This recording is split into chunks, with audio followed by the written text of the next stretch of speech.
Bismillahirrahmanirrahim. Assalamualaikum warahmatullahi wabarakatuh.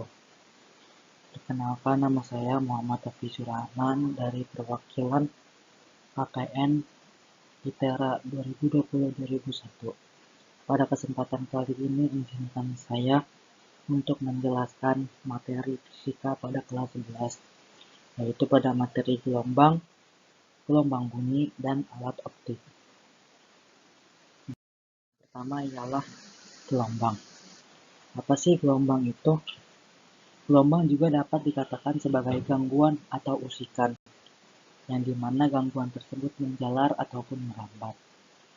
Pada gangguan lokal, terdapat besaran fisis tertentu.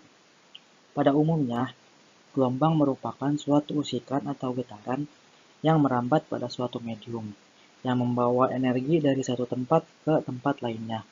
Pada gelombang yang merambat ialah gelombangnya, bukan zat medium perantaranya.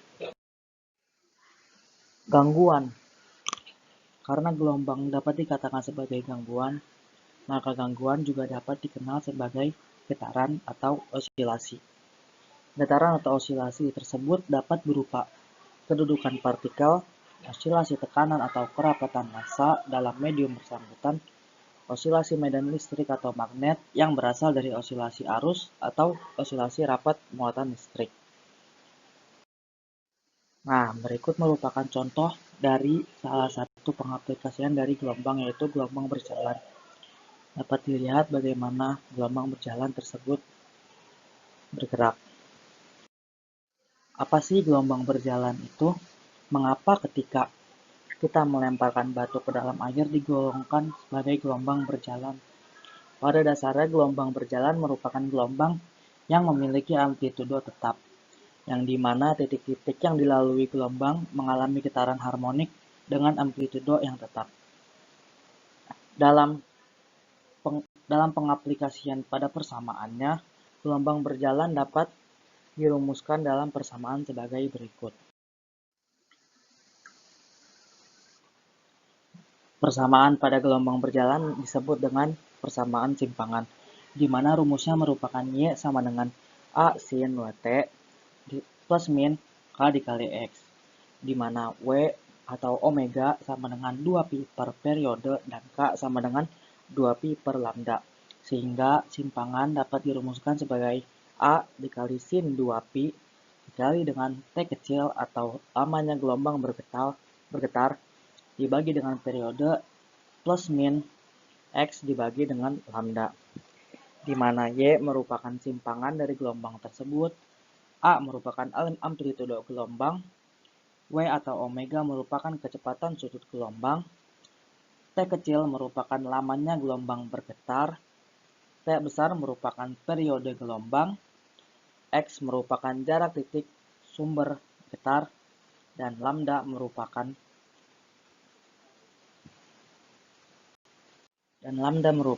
panjang gelombang. Nah, dalam gelombang, ketika gelombang ditempuh dalam jarak tertentu pada setiap second, akan terjadi yang namanya cepat rambat gelombang, di mana cepat rambat gelombang tersebut merupakan jarak tempuh gelombang tiap secondnya. Jika dinyatakan dalam bentuk matematis atau dalam persamaannya, maka cepat rambat gelombang memiliki persamaan sebagai berikut. V sama dengan F dikali dengan lambda, atau V sama dengan omega per K, di mana V tersebut merupakan cepat rambat gelombang, F merupakan frekuensi gelombang, dan W sama dengan kecepatan sudut atau omega. Dari persamaan cepat rambat gelombang, kita dapat mengetahui persamaan kecepatan gelombang, di mana kecepatan gelombang ini didapatkan dari turunan pertama pada jarak atau simpangan. Sehingga persamaan kecepatan gelombang berjalan merupakan persamaan yang diturunkan dari persamaan simpangan. Secara matematisnya, persamaan tersebut dapat dituliskan sebagai berikut, di mana V sama dengan dy per dt sama dengan A dikali omega dikali cos omega dikali T plus atau min K dikali X. Ketika kita mengetahui kecepatan suatu gelombang, maka percepatan gelombang akan mudah juga kita dapatkan, di mana persamaan percepatan gelombang tersebut merupakan turunan pertama dari kecepatan dan merupakan turunan kedua dari simpangan. Sehingga dalam sistem matematisnya, persamaan percepatan dapat digambarkan sebagai berikut. Di mana A sama dengan D kuadrat Y per DT kuadrat sama dengan dV per DT sama dengan minus A dikali omega kuadrat dikali sin dikali omega dikali T plus atau min K dikali X. Yang berikutnya merupakan sudut fase gelombang. Sudut fase merupakan sudut yang ditempuh oleh benda yang bergetar, di mana sudut fase tersebut dinyatakan dalam fungsi sinus dari persamaan umum gelombang, sehingga dapat dirumuskan sebagai berikut, di mana sudut fase atau theta sama dengan omega T plus min K dikali X, atau sama dengan 2pi dikali dengan T kecil dibagi dengan periode gelombang ditambah X dibagi dengan lambda. Jika ada sudut fase, maka ada beda fase gelombang, di mana beda fase tersebut merupakan perbedaan fase gelombang atau tahapan gelombang. Sehingga dalam perumusannya, delta fase sama dengan delta X per lambda atau delta T kecil per periode. Yang berikutnya merupakan fase gelombang berjalan. Sehingga dapat dirumuskan fase sama dengan T kecil dibagi dengan periode gelombang dikurang dengan X per lambda atau fase sama dengan F dikali T dikurang dengan X per lambda, di mana tanda negatif untuk bilangan K berarti gelombang merambat ke kanan, tanda positif untuk bilangan K berarti gelombang merambat ke kiri.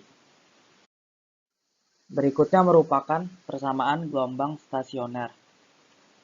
Gelombang stasioner merupakan kebalikan dari gelombang berjalan, di mana gelombang stasioner merupakan hasil interferensi dua gelombang yang mempunyai amplitudo sama tetapi arah rambat berlawanan.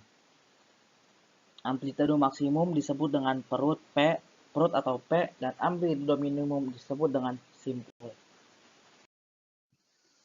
Sehingga dalam perumusannya, persamaan pemantulan ujung bebas dirumuskan dalam Y atau simpangan sama dengan 2 dikali A sin 2pi dikali dengan T kecil dibagi dengan periode gelombang dikurang dengan L dibagi dengan lambda dikali cos 2pi dikali X per lambda, di mana amplitudo gelombang stasioner dapat dirumuskan sebagai 2A 2 dikali A dikali cos 2pi dikali dengan X per lambda, di mana letak perut dari ujung pemantul merupakan X sama dengan 2N dikali 1/4 lambda, di mana N tersebut 0, 1, 2, 3, dan seterusnya.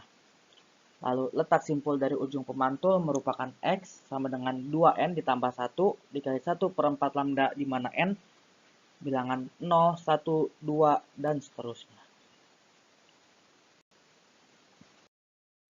Yang berikutnya merupakan pemantulan ujung tetap, di mana pemantulan ujung tetap ini terjadi pada pembalikan fase pada ujung tetap, sehingga beda fase gelombang datang dengan gelombang pantul sama dengan setengah pi,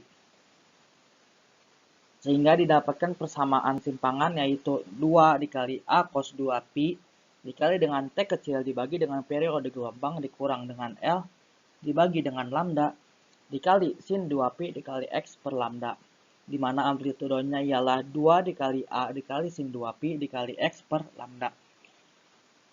Untuk mengetahui nilai letak perut dari ujung pemantul digunakan X sama dengan 2N ditambah 1 dikali 1/4 lambda dengan N bilangan asli, dan letak simpul dari ujung pemantul menggunakan X sama dengan 2N dikali 1/4 dikali lambda dengan N menggunakan bilangan asli.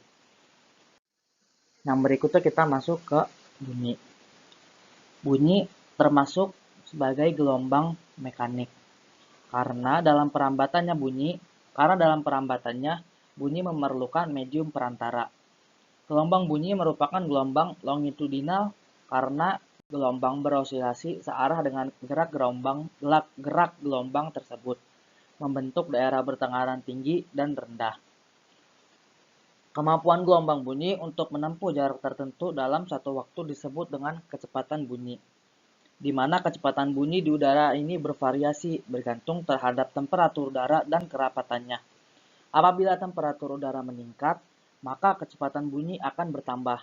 Semakin tinggi kerapatan udara, maka bunyi semakin cepat merambat. Dalam perambatannya, kecepatan rambat bunyi dibagi menjadi 3.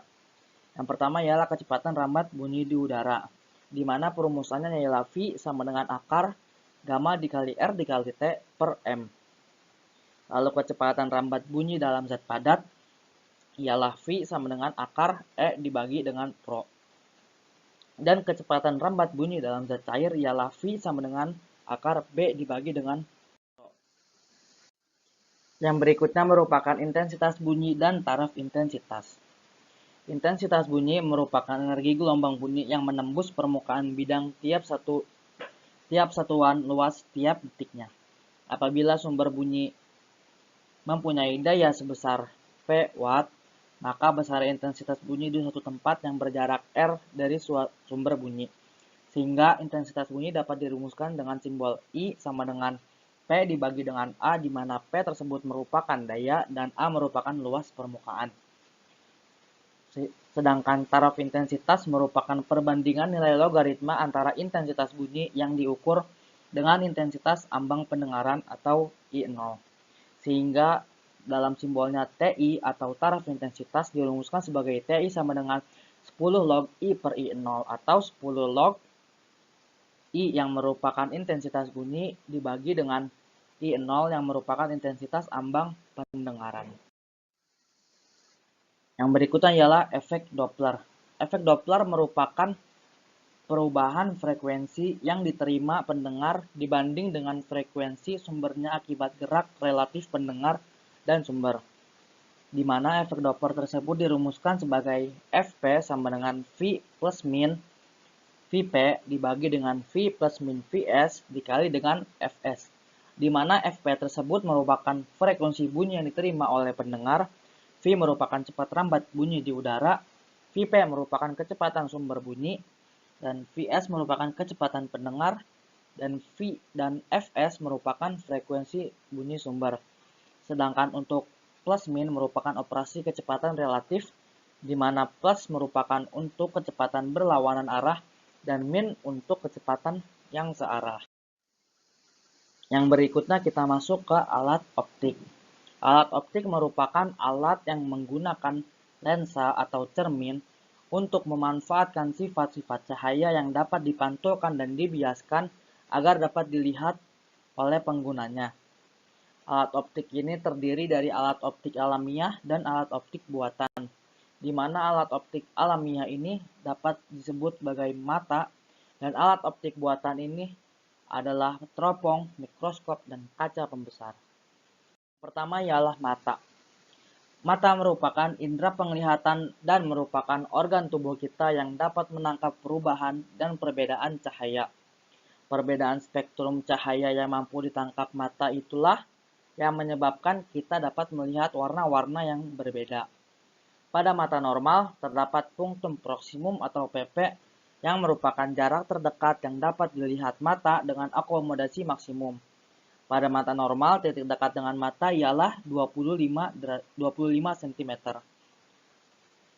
Ada juga punktum remutum atau PR yang merupakan jarak terjauh yang dapat dilihat mata tanpa akomodasi. Pada mata normal, titik jauhnya PR ini dengan mata ialah tak hingga. Yang kedua adalah cacat mata. Cacat mata terbagi menjadi 2. Yang pertama ialah miopi dan yang kedua ialah hipermetropi. Miopi atau rabun jauh memiliki titik jauh terbatas di depan matanya, sehingga benda yang jauh dari mata jatuh di depan retina. Sedangkan hipermetropi atau yang disebut dengan rabun dekat memiliki titik dekat terbatas di depan mata, sehingga benda yang dekat dari mata jauh di belakang retina. Pada miopi, memiliki ciri-ciri sebagai berikut, ialah PP atau punktum proksimumnya atau jarak dekat mata normal ialah sebesar 25 cm, lalu punktum prometumnya lebih kecil daripada PR mata normal. Lalu bayangan yang jatuh pada miopi adalah di depan retina, sehingga harus dibantu dengan lensa cekung atau lensa negatif. Pada perumusannya, P sama dengan minus 100 per PR. Untuk mencari nilai jarak titik api digunakan minus PR atau minus dari punktum momentum tersebut. Untuk ciri-ciri hipermetropi ialah punktum proksimumnya atau jarak dekat mata normalnya lebih dari 25 cm. Sedangkan untuk punktum momentumnya akan sama dengan punktum momentum pada mata normal, yaitu tak hingga. Pada hipermetropi, bayangan yang akan jatuh di belakang retina, sehingga harus dibantu dengan lensa cembung atau positif. Dalam perumusannya, hipermetropi dirumuskan sebagai P sama dengan 4 dikurang 100 per pp dan mencari nilai jarak titik api ialah pp dikali 25 dibagi dengan pp dikurang dengan 25. Yang berikutnya ialah loop atau kaca pembesar. Kaca pembesar ini merupakan sebuah lensa cembung yang digunakan untuk melihat benda-benda kecil agar terlihat lebih besar dari ukuran sebenarnya.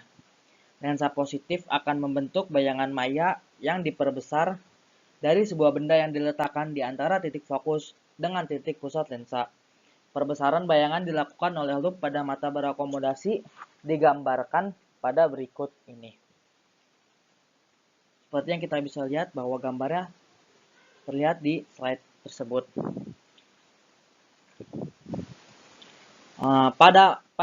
Agar mata berakomodasi maksimum, bayangan yang terbentuk harus tepat di titik depan mata atau S-aksen sama dengan SN, di mana SN tersebut merupakan titik dekat normal mata yang sebesar 25 cm biasanya.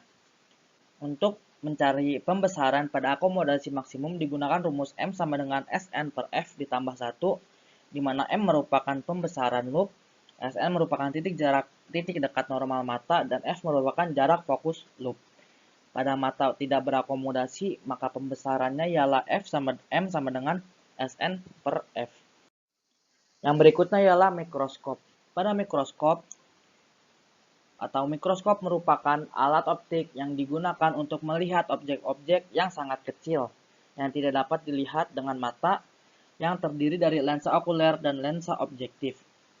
Perbesaran pada mikroskop sama dengan perkalian antara perbesaran pada lensa okuler dengan pembesaran pada lensa objektif. Dalam perumusannya, perbesaran lensa okuler pada mikroskop yang dengan mata tanpa akomodasi dirumuskan sebagai M sama dengan SN per FOK. Sedangkan perbesaran lensa okuler pada akomodasi maksimum ialah M sama dengan SN per FOK ditambah 1, di mana FOK ini merupakan frekuensi lensa okuler. Jika ingin mencari perbesaran totalnya, maka M sama dengan MOB dikali dengan MOK, di mana perbesaran lensa objektif merupakan M sama dengan S-aksen OB dibagi dengan SOB. Dan yang terakhir ialah teropong. Teropong merupakan alat optik yang digunakan untuk mengamati benda-benda yang jaraknya jauh dari pengamat sehingga tampak lebih dekat dan lebih jelas. Teropong ini merupakan salah satu kebalikan dari mikroskop, di mana dalam perumusannya tersebut ialah untuk perbesaran teropong mata tidak berakomodasi, M sama dengan FOB dibagi dengan FOK. Jika pada perbesaran teropong mata berakomodasi maksimum, maka rumusnya ialah M sama dengan FOB dibagi dengan SOK. Mungkin sekian dari saya yang bisa saya sampaikan. Untuk sebelumnya mohon maaf karena banyak kekurangan dan kesalahan. Saya izin pamit undur. Terima kasih. Wassalamualaikum warahmatullahi wabarakatuh.